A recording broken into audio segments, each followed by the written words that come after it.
Hello, my dear students. How are you? I hope you are doing well and you're ready to start a new week, learning and learning more and more. I am so happy to read many of your comments.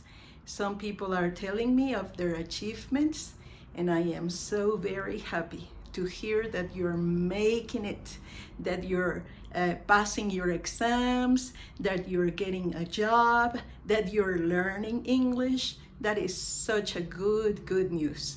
And I thank you, and I ask you to continue learning, reviewing, checking, reading, doing all your homework, okay? Today it seems like we are going back, but we are not. This was from the very beginning. Do you remember?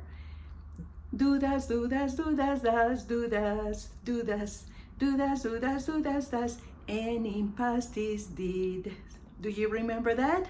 Do and does are the auxiliary verbs for asking questions with regular verbs in present and in past. But look, do you study English? Yes, I do. I study every day. Eso ya lo sabemos, lo estudiamos desde el principio. Do you work in the morning? No, I don't. I work in the afternoon. Do they play soccer? Yes, they do. They play on Saturday, okay? We use do and does to make questions. Does he know English? Yes, he does. He's very good in English, okay? Now, look, in past tense, did you finish homework? Now, some people ask me, why don't I put the? Did you finish the homework? Or did you finish your homework? It's not necessary. You can use it. It is correct to use it. But there are some words in English that don't need it, like home. Are you going home? It's not necessary. Are you going to your home? No, just are you going home? Are you going home? The same here. Did you finish homework? No, did you finish your homework? It's not necessary, okay? But you can do it. It's correct. Now, did you finish your homework? Yes, I did. I finished it all. I finished it. Remember la past tense, the pronunciation for ed? Yes, I did. I finished it all. I finished it all. Okay? Now, why am I talking about this? Because I just now realized that I never told you about the emphatic or emphatic do, does. There is an emphatic do and does. And also did. Do, does, do, does, do, does, does. And in past is did. The three of them can be emphatic or emphatic. Okay? Look at the board. I do know it. What is that? I do know it. I can say, I know it. Do you know the Aztec calendar? I know it. Pero ¿qué tal si alguien dice, no es cierto, no te lo sabes? Yes, I do. I do know it. I do know it. That's for emphasis, okay? I do know it. Do you use do or does to make an emphatic affirmation? Yes, I do know it.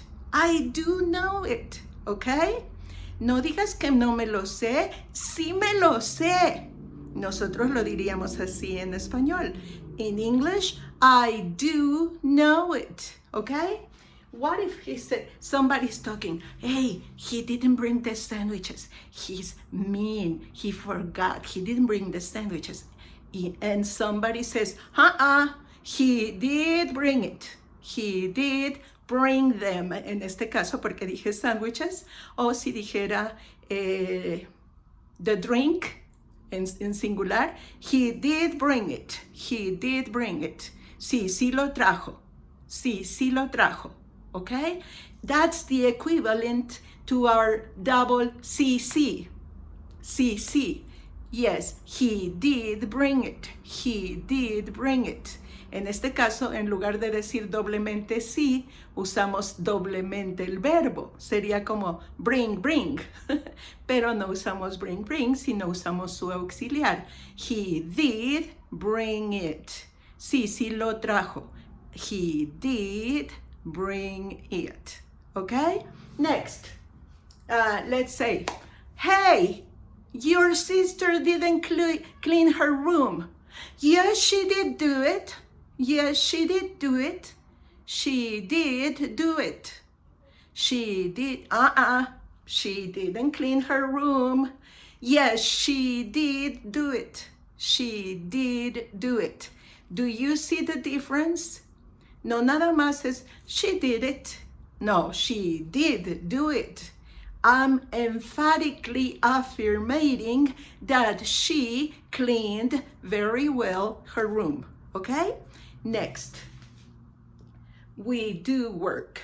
Let's say that in the office, somebody is telling the boss, hey, those guys are just talking and shouting and they're not working. And you can say, we do work. We do work. Nosotros sí trabajamos. We do work. We do work. Okay? Ahí podríamos agregar algo. We do work. Unlike others. Okay? Let me move it a little bit. Aunque eso ya me sonó a pleito. We do work, unlike others. Nosotros sí trabajamos, no como otros. Unlike others. Unlike others. Okay? We do work, unlike others. Okay? Y la última, they do play. They don't play soccer. Yes, they do play. They do play. Usamos el do para énfasis, para remarcar la afirmación, para enfatizar la afirmación de que efectivamente sí trabajan. Sí lo sé, sí lo trajo, sí lo hizo ella. Sí trabajamos nosotros, no como otros. Ellos sí juegan, ¿ok?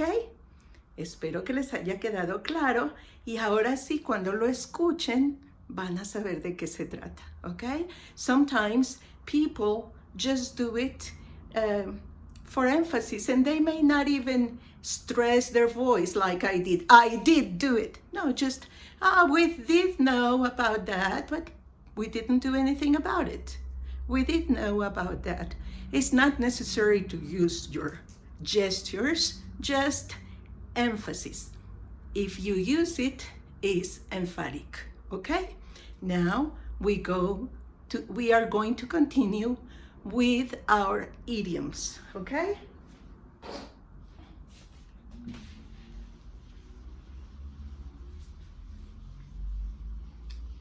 And our next idiom is, let's see, cry wolf.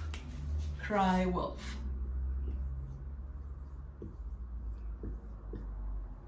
Cry wolf, okay? You probably are familiar with this. This is about Aesop's fables. Aesop's fables. I am sure you remember some of Aesop's fables. One of those is The Wolf and the Kid. The Wolf and the Kid. It has, let's see, the fox and the grapes, Belling the cat, the mouse, the country mouse and the city mouse, the wolf and the crane, the lion and the mouse, the nut and the bull, etc. Many of Aesop's fables we know from childhood. It is important to read these fables to our children so they can learn, okay? Not only learn stories, but have the teaching instruction. There is a teaching in Cry Wolf. There is a teaching in Cry Wolf. Do you remember the story? It's the story of the little boy who was a shepherd. He was taking care of the sheep. He was just a little boy taking care of the sheep. Meh, meh, meh, meh, the sheep. Meh. And every time he wanted to make fun, he wanted to have fun. But sadly, he didn't realize he was bothering the villagers. So he would say, "Hey, wolf, wolf, wolf." Ooh, the wolf is coming. Ooh. The wolf. And all the villagers would run to get him and try to save him. And he would go, "I got you. It's not coming. There is no wolf." And he would laugh. He was mean. And he would do it again the next day. And the villagers would go running, try to save him. And he would go, "I got you again. I got you again." Every day he did that. So one day the wolf came and he cried, "The wolf, the wolf, the wolf!" And nobody came to help him. So you teach the importance of not messing with important things. You don't call the emergency number just for fun. You don't make fun of people, telling them things that are not real. You don't do that. You should be nice, okay? So that's what they're supposed to do. That's what they're supposed to say. And you teach them with these little fable stories, okay? So, Cry Wolf. What is Cry Wolf? He's just crying wolf. He's just crying wolf. He's just crying wolf. What does that mean? What does that mean? It means don't pay attention to him. It's not important. Okay? So whenever you hear that message, you know it is about someone who says something that is not real. Okay? Oh, he's just crying wolf. Some people are all the time saying, "Oh, I'm sick, I'm going to faint. Oh, help me, please." And they're just, oh, he's just crying wolf. Don't listen to him, okay? That's what it means, cry wolf. Now, Aesop was a Greek philosopher who wrote many stories. And you know how the Roman Empire was very strong, but before the Roman Empire was the Greek Empire. You know, Alexander the Great, he was really great, and he conquered the whole earth, known earth in that time. So, the whole world in that time. So he was so sad that there was nothing else to conquer. But then came the Romans, and the Romans were barbarians, and they wanted to kill everybody, and they did. But they were also very intelligent because they took the Greek and made them slaves. They made them slaves, but not for cleaning the house only, but for teaching their children. So they were very intelligent because they got very intelligent people teaching their children to be intelligent. One of those was Aesop. Aesop, and he taught many things. Now, about this, there's another one, which, by the way, the Roman Empire with Julius Caesar. Julius Caesar. And in the Roman Empire, he said this, Jacta alea est. Jacta alea est. Okay? These words, jacta alea est, from the Latin, means the die is cast.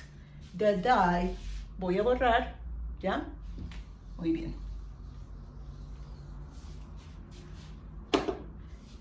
These words mean the die is cast.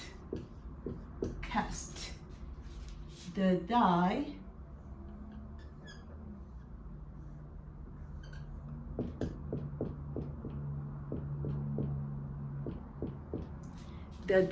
is cast.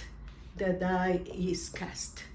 It is said that before he went into war, he took the Roman warriors and led them into the war, and he said, the die is cast. Because you know that in every endeavor,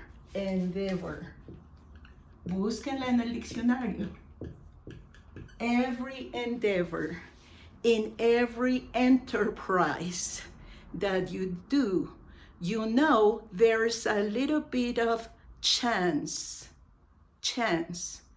and you know that you have to live with the consequences of your decisions. If you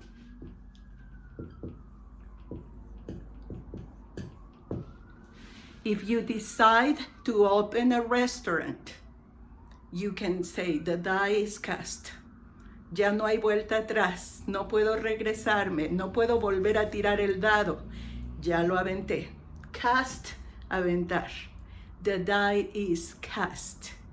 ¿Por qué? Porque hay cierto riesgo de que las cosas no salgan como uno quisiera. There's a little chance.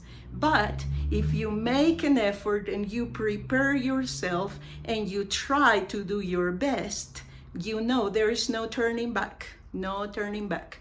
You have to continue going. The die is cast. Refers that there's no way back. We have to continue. We already started. We have to finish. By the way, I invite you to continue with the English classes.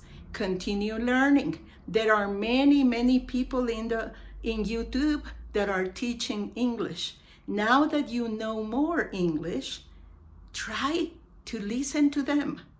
Try to learn more, and you'll be number one. Later, you'll be teaching, okay? Okay, well, that's all for now. See you next class. Bye.